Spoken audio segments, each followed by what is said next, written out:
Good morning student. Class 9 की physics पढ़ेंगे।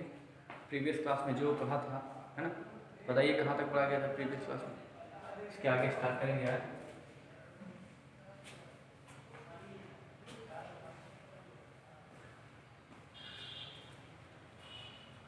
Previous class में जो पढ़ा था वहाँ से आगे स्टार्ट करेंगे, है ना। क्लास 9 की फिजिक्स है, फिजिक्स फॉर क्लास 9।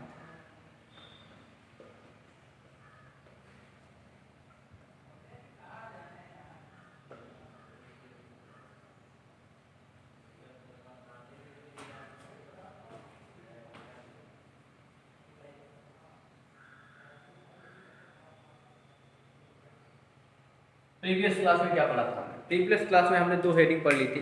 वो कौन कौन सी हैं? पहली थी definition of motion,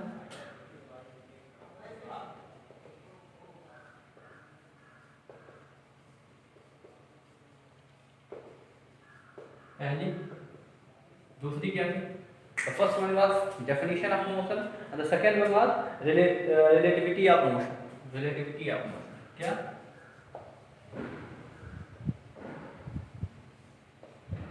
Relativity of motion. Relativity of motion. इसको हिंदी में भी लिख लेते हैं, गति की परिभाषा।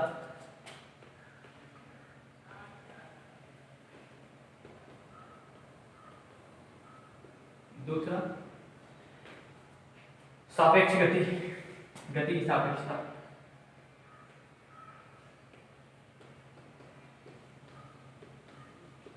ये चीज हमने पढ़ लिया, है ना। ये प्रीवियस क्लास में हमने पढ़ लिया। आपने इसको रिवाइज भी किया होगा, नोट्स भी बनाया होगा, है ना। रिवाइज करिए, नोट्स बनाते रहिए, ठीक है। आगे आज हमको क्या पढ़ना है? आगे आज हमको बताना है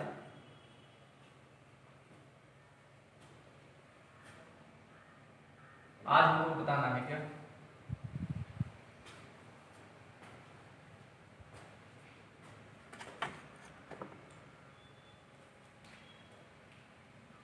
देखो, अगर कल ही की क्लास से एक चीज बात पूछे आपसे कि हम पूछे कि ऑब्जेक्ट, कोई भी ऑब्जेक्ट मतलब वस्तु रेस्ट में है, रेस्ट में है या मोशन में है। रेस्ट में है मतलब विराम में है, या मोशन मतलब गति में। How can you determine? आप कैसे पता लगा सकते हैं? How can you determine the body is in rest और इन मोशन? कैसे आप पता लगाएंगे? कैसे आप पता लगाएंगे कि ऑब्जेक्ट रेस्ट में है या मोशन में है? बताइए, कैसे पता लगाएंगे? आप बिना किसी दूसरे वस्तु के कंपैरिजन में ये बता ही नहीं सकते कि कोई वस्तु जो है स्टेशनरी कंडीशन में है मतलब रेस्ट में है या मोशन में है। कब तक? जब तक किसी दूसरे वस्तु से आप कंपेयर नहीं करेंगे। हमने एग्जांपल बताया था, क्या एग्जांपल बताया था? ट्रेन की पटरी, सॉरी ट्रेन और प्लेटफॉर्म वाला एग्जांपल बताया था ना। एक दोनों ट्रेन मोशन में थी, आपको लेकिन पता नहीं चल पा रहा था। जब दोनों स्पीड में सेम स्पीड में थे तब आपको पता नहीं चल पा रहा था कि क्या दोनों ट्रेन मोशन में है। लेकिन जब आपने देखा किसको? प्लेटफॉर्म को, है ना। जब आपने प्लेटफॉर्म को देखा, प्लेटफॉर्म के सापेक्ष आपकी गति लगातार आपकी पोजीशन लगातार बदल रही थी, तब आपको क्या लगा कि ये मोशन में है ना। समझ लो। तो बेटा कोई भी वस्तु ऐसे देख के तो हम नहीं बता, ऐसे केवल आइसोलेट मतलब सिंगल वस्तु के आधार पे हम नहीं बता सकते कि कोई वस्तु जो है रेस्ट में है या कोई भी वस्तु मोशन में है। क्लियर? अगर हम रेस्ट की परिभाषा दें तो क्या है? अगर इसकी परिभाषा देना चाहें तो क्या कहेंगे बताओ? जब किसी वस्तु की स्थिति मूल बिंदु मतलब अब आप नहीं समझ पा रहे होंगे मूल बिंदु क्या है, या निर्देशित बिंदु जो भी कहते हैं, है ना। निर्देशित बिंदु कहते हैं या किसी, देखो अगर हम रेस्ट की परिभाषा बताने जाए तो यदि कहें कि यदि किसी वस्तु की स्थिति, यदि किसी वस्तु की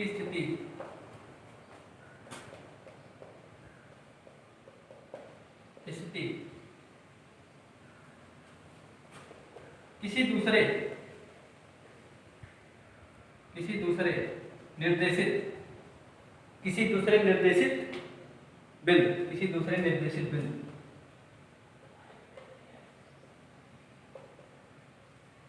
के सापेक्ष परिवर्तित नहीं हो रही, परिवर्तित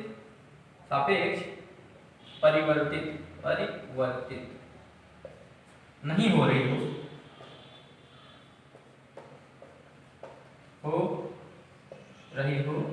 तो उसे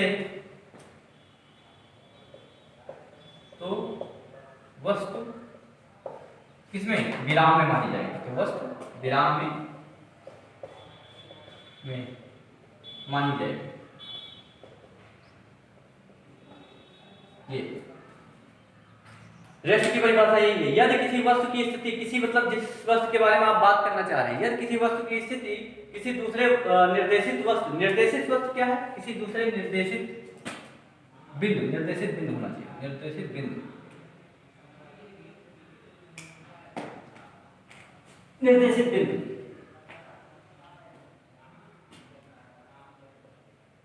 यहां बिंदु होगा, ठीक है, यहां पे, ठीक। यदि किसी वस्तु की स्थिति किसी दूसरे निर्देशित बिंदु के सापेक्ष परिवर्तन नहीं हो रही है तो वस्तु क्या होगी, विराम में माना जाएगी। क्या मानी जाएगी, विराम में मानी जाएगी। अब एक नया वर्ड आया है, निर्देशित बिंदु। क्या है, निर्देशित बिंदु। निर्देशित बिंदु क्या है, निर्देशित बिंदु का मतलब यही, जैसे हम क्या बात कर रहे हैं, किसकी बात कर रहे थे, ट्रेन की बात कर रहे थे ना, तो वहां पे निर्देशित बिंदु क्या होगा, जिसके सापेक्ष आप बात करते हैं, किसके, स्टेशन के सापेक्ष, आपने प्लेटफॉर्म के सापेक्ष बात करी थी ना, तो वही हो गया निर्देशित बिंदु। समझ रहे हो, निर्देशित बिंदु का मतलब ये होगा। क्लियर। अगर हम कहें मोशन में कब होगा, मोशन में वो वस्तु तब होगा जब किसी वस्तु की स्थिति किसी दूसरे निर्देशित बिंदु के सापेक्ष यहां तक परिवर्तित नहीं हो रही थी, वहां परिवर्तित हो रही हो। क्या हो रही हो, परिवर्तित हो रही। यही परिभाषा है। क्या, इधर लिख देते हैं, यदि किसी वस्तु की स्थिति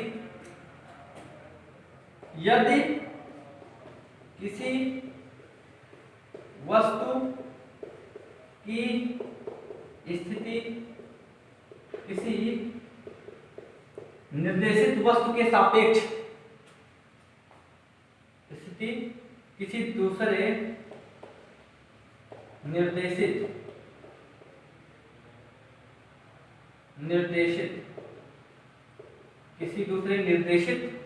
बिंदु के सापेक्ष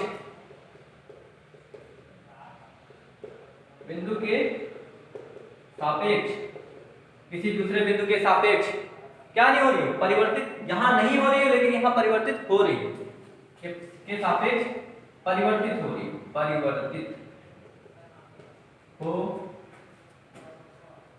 हो, तो वह वस्तु, कौन सी वस्तु, ये वाली वस्तु, वह वस्तु गति में मानी जाएगी, गति में मानी जाएगी। ठीक है, इनका इंग्लिश में डेफिनेशन मैं इधर लिख देता हूं,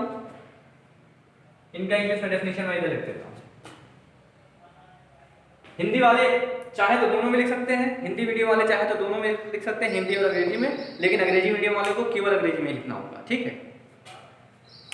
English medium students are only allowed to write in English. Okay, अंग्रेजी स्टूडेंट, जो इंग्लिश मीडियम के स्टूडेंट हैं, उनको खाली अंग्रेजी में लिखना होगा। क्या मैं लिखता हूं, देखो यहां क्या लिखता हूं,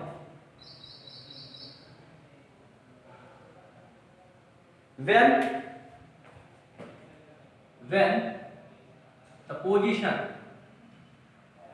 of a body is not changed in respect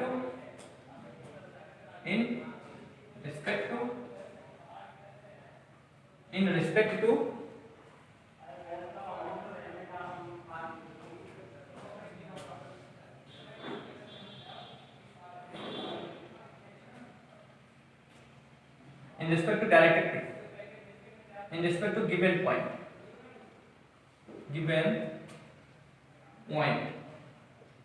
When the position of a body is not changed in respect to given point. Comma मतलब then the body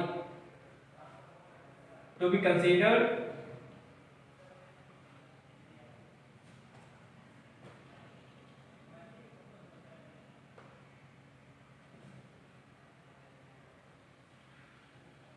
is to be considered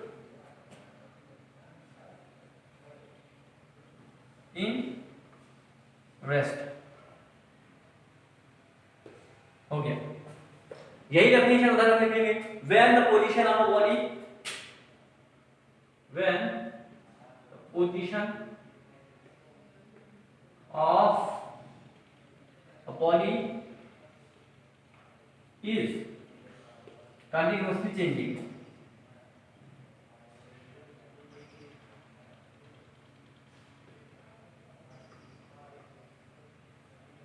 With respect to, यहाँ भी होगा नहीं with respect, changing with respect to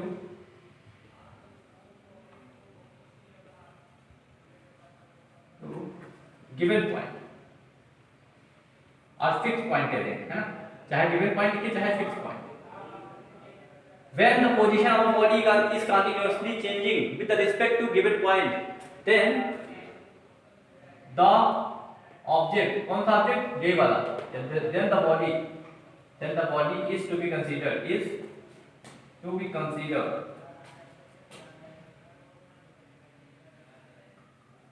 in motion. ठीक है, definition ये है. क्या डेफिनेशन है? ये डेफिनेशन है. लिखना चाहे तो आप लिख लें, हिंदी मीडियम वाले, इंग्लिश मीडियम वाले. हिंदी मीडियम वाले अगर लिखना चाहे तो दोनों में लिख लें, उनके लिए आसानी होगा, है ना. इंग्लिश मीडियम वाले को तो अंग्रेजी में लिखना ही है. ठीक है, इरेज करते हैं.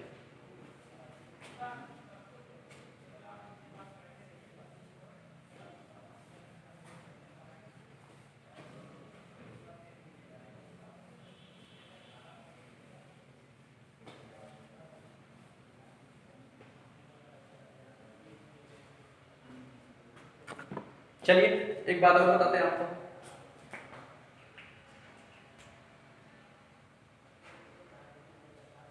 आपने पहले ये तो पता कर लिया कि बॉडी रेस्ट में है कि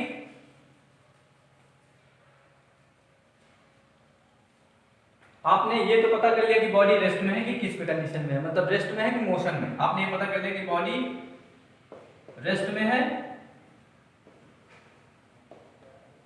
या मोशन में, ये तो पता कर लिया, है ना. रेस्ट वाले होगा तो कोई बात नहीं, आप तो रेस्ट के लिए कोई कंडीशन नहीं, लेकिन मोशन में होगा तो क्या कंडीशन है. रेस्ट मतलब होता है विराम, मोशन मतलब होता है गतिक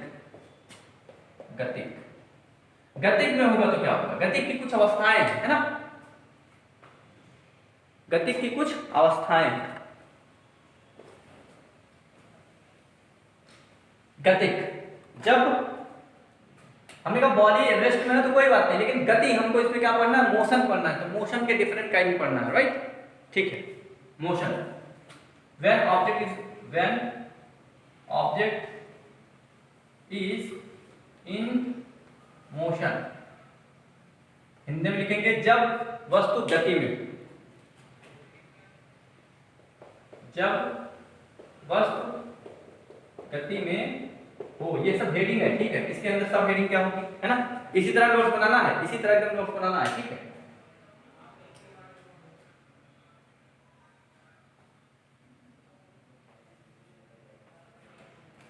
गति दो तरह से हो सकता है, वस्तु गति में दो तरीके से हो सकता है. एक तो वो सरल रेखीय गति कर रहा हो. कौन सी गति? सरल रेखीय.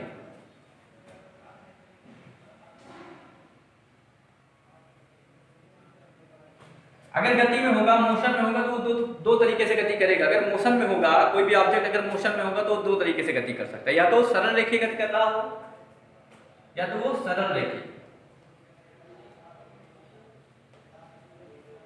रेखीय हो, या तो वो वक्रीय गति.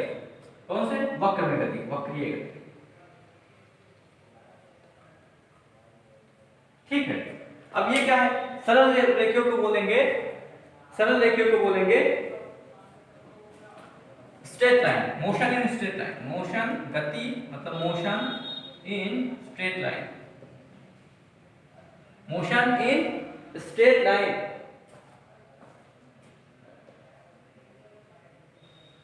इसको इंग्लिश में बोलेंगे मोशन इन स्ट्रेट लाइन, वक्रीय, मोशन इन कर्व, मोशन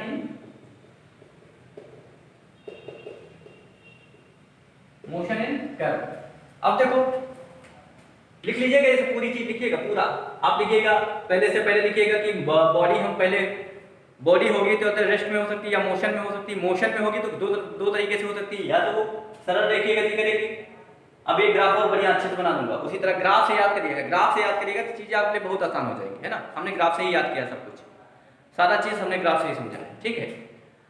एक किताब जो होती है ना वो टेबुलर फॉर्म में होती है, वो आपको बहुत अच्छा कॉन्सेप्ट दे नहीं पाती। ग्राफ आपको बहुत अच्छा एक होता है ना, पूरा दिमाग में छप जाता है वो चीज, है ना, तो हमेशा के लिए याद रहता है, ठीक है।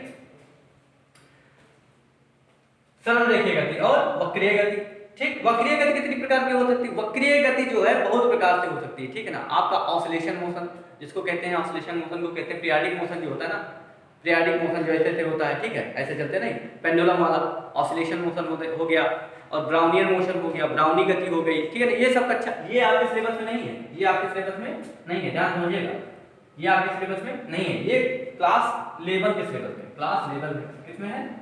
क्लास 11 के सिलेबस में, ठीक है, 11th और 12th में। केवल सरल रेखीय गति आपके सिलेबस में क्या है? केवल सरल रेखीय गति, है ना। मोशन में होगा तो कितनी कंडीशन, या तो सरल रेखीय में होगा या तो वक्रीय गति होगा, है ना। तो ये जो सरल रेखीय गति है कक्षा 9 में पढ़ना है, वक्रीय गति किसमें पढ़ना है? कक्षा 11 में पढ़ना है, ठीक है ना। वक्रीय गति के बारे में पूरी कंडीशन क्लास 11 में पढ़नी है, ठीक है ना। क्लियर? आपको कितना पढ़ना है। अब देखो अगर सरल रेखीय होगी तो क्या कंडीशन हो सकती है? अगर सरल रेखीय होगी तो क्या होगी?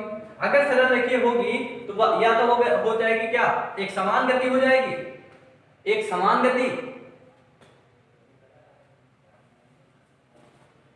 सरल रेखीय होगी तो क्या होगी जी? एक समान गति। क्या लिख देते हैं, देखिए, एक समान गति, एक समान गति, और दूसरा असमान गति। क्या? असमान गति। ये इतना चीज है आपको पढ़ना, केवल आपके सिलेबस में केवल कितना चीज पढ़ना है? इतना चीज पढ़ना है, बस इसके अलावा कुछ नहीं पढ़ना है। क्लास 9 में मोशन के रिलेटेड इतना ही चीज पढ़ना है, ये क्लास 12 में पढ़ना है। मैं आप एक बार फिर से ग्राफ बना लेता हूं, जो आपको ग्राफ याद करना है, जैसे याद करना है ग्राफ को, मैं फिर से एक बार बढ़िया अच्छे से ग्राफ बना देता हूं, ठीक है, हिंदी और इंग्लिश दोनों में। इरेज करता हूं मैं, फिर से एक बार बढ़िया जबरदस्त ग्राफ बना देता हूं, ठीक है।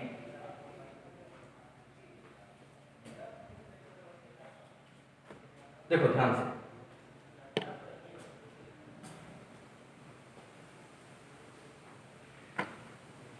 देखो इधर कोई बॉडी होगी, कोई ऊपर से लिखते हैं, इसको हटा देते हैं यहां से, इसको हटा देते हैं यहां से, ठीक है। 9th की क्लास है, याद रखिएगा। कोई बॉडी है, कितनी कंडीशन हो सकती है? 2 कंडीशन हो सकती है, या तो वो मोशन में हो, या तो वो रेस्ट में होगी, या तो वो मोशन में होगी। रेस्ट का मतलब हो गया विराम में, मोशन का मतलब हो गया गति में होगी। 2 ही कंडीशन होगी, या तो मोशन में होगी या तो विराम में होगी, ठीक है बेटा। अगर रेस्ट में है तो कोई बात नहीं, हमको इसके बारे में ज्यादा नहीं पढ़ना है, ठीक है। हमको पढ़ना है किसके लिए? मोशन के बारे में। मोशन में होगी तो 2 कंडीशन होंगी, कितनी कंडीशन में? 2 कंडीशन। कौन कौन सी? या तो स्ट्रेट लाइन में मोशन कर रही होगी, straight line, straight line motion, या तो वो कर्व, मोशन इन कर्व होगा, मोशन इन कर्व, ठीक है। ऐसे लिखते हैं, motion in straight line, motion in straight line, या तो मोशन इन कर्व। इसको हिंदी में क्या लिखेंगे?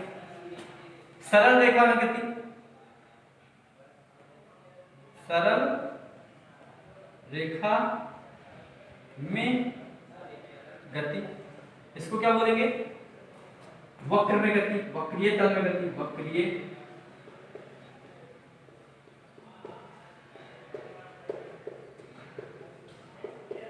ठीक है, हमने कहा ये जो सिलेबस है आपका, ये सिलेबस ये आपका इसमें नहीं पढ़ना है,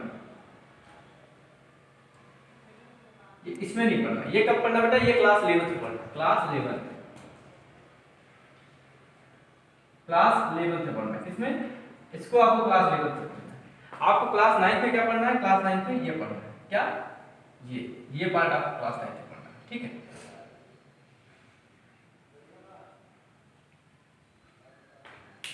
ठीक है, ओके।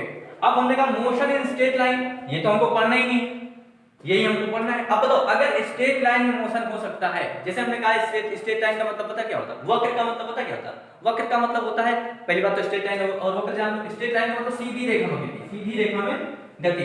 वक्र का मतलब हो गया कि घूम ऐसे गोल गोल गति कर सकता है, ऐसे मोशन हो सकता है, ठीक है। वृत्तीय गति बोलते हैं इसको, ऐसे मोशन हो सकता है, पैराबोलिक मोशन बोलते हैं इसको, प्रक्षेप गति बोलते हैं, ठीक है ना।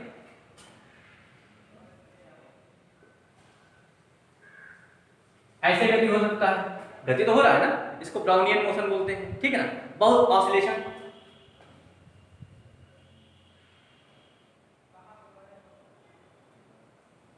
ऐसे ऐसे ऐसे ऐसे गति हो सकती है। जैसे आपने देखा पेंडुलम घूमता है, घड़ी घूमती नहीं है ऐसे, देखिए याद करिए, इसको क्या बोलते हैं? ट्रियाडिक मोशन बोलते हैं, आवर्ती गति कहते हैं, ठीक है ना। तो ये सब जितनी भी हैं, वृत्तीय गति और दूसरा अपना ऑसिलेशन मोशन पढ़ा, तीसरा ट्रियाडिक मोशन पढ़ा, फिर ब्राउनियन मोशन पढ़ा, ये सब जितनी भी मोशन है ये सब स्ट्रेट लाइन है नहीं है। ये किसमें पढ़ना है? क्लास 11 में पढ़ना है, ठीक है ना। इसके बारे में खाली आपको जानना भी नहीं है, क्लास 11 में जानना है आपको, जानना है किसमें है? स्ट्रेट लाइन में। अब बताओ, अगर हम कहें कि हम स्ट्रेट लाइन में जा रहे हैं, मतलब हमको यहाँ से आप कहाँ तक जाना है? बाहर तक जाना है, यहाँ से वहां तक जाना है, ठीक है, यहाँ से वहां तक जाना है। बताइए कैसे जा सकते हैं? हो सकता है मैं ऐसे चलूं, थोड़ी देर रुक जाऊं यहाँ पे, फिर चलूं, फिर रुक जाऊं, या हो सकता है कि एक फिक्स रफ्तार से चलूं। दो कंडीशन हो सकती है ना, ये एक तो हो सकता है मैं एकदम बराबर की रफ्तार से चलूं, जितनी रफ्तार से स्टार्ट किया उतनी रफ्तार से चलूं, या हो सकता है मैं कुछ देर धीमे चलूं, कुछ देर तेज चलूं। दो ही कंडीशन हो सकती है ना, दो ही कंडीशन तो हो सकती है। तो मतलब जो सरल रेखा कहते हैं कितने प्रकार से होगी? दो प्रकार से होगी। कितने प्रकार से? इसको फिर से 2 पार्ट में क्लासिफाई किया जाता है। कितने पार्ट में? 2 पार्ट में। कौन कौन सा? यूनिफॉर्म, यूनिफॉर्म मतलब स्ट्रेट लाइन में ही होगा। कौन सा? Uniform motion, uniform motion, uniform motion, non uniform motion, दूसरा non uniform motion.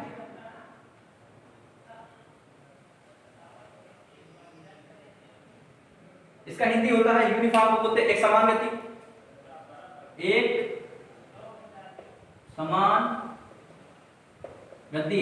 This is असमान गति, असमान गति। बेटा बना लो, इतने ही चीज के बारे में पढ़ना है, इतने ही चीज के बारे में पढ़ना है, इतना इसको छाप लो अपनी कॉपी में, फिर मैं आगे की बात बताता हूं, फिर मैं आगे की बात बताता हूं।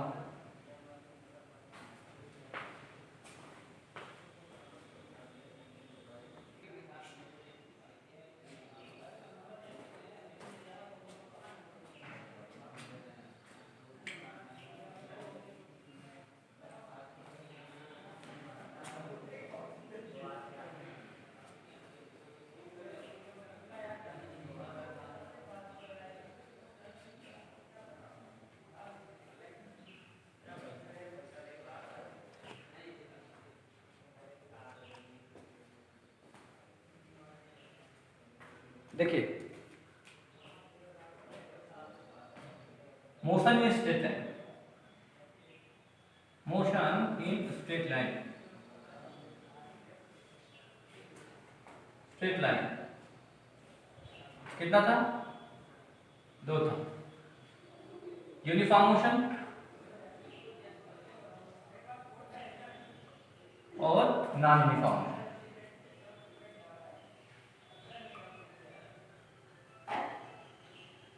यूनिफॉर्म मोशन और नॉन यूनिफॉर्म मोशन। सरल रेखा में, सरल रेखा में गति,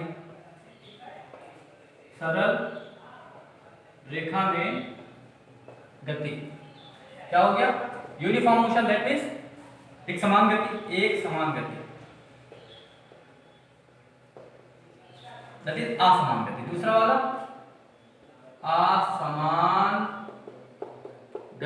क्या हो गया, असमान हो गया। कोई समस्या नहीं। अब ध्यान सुनो, परिभाषा समझते हैं इन दोनों की। यूनिफॉर्म मोशन क्या होता है और असमान मोशन क्या होता है। एक बात समझो, इसका सबसे बड़ा एग्जांपल क्या है, इसका सबसे बड़ा एग्जांपल दोनों चीज का एक साथ समझने का एग्जांपल जो है वो है ये, क्या क्या है, खरगोश और कछुए की कहानी। खरगोश और कछुआ,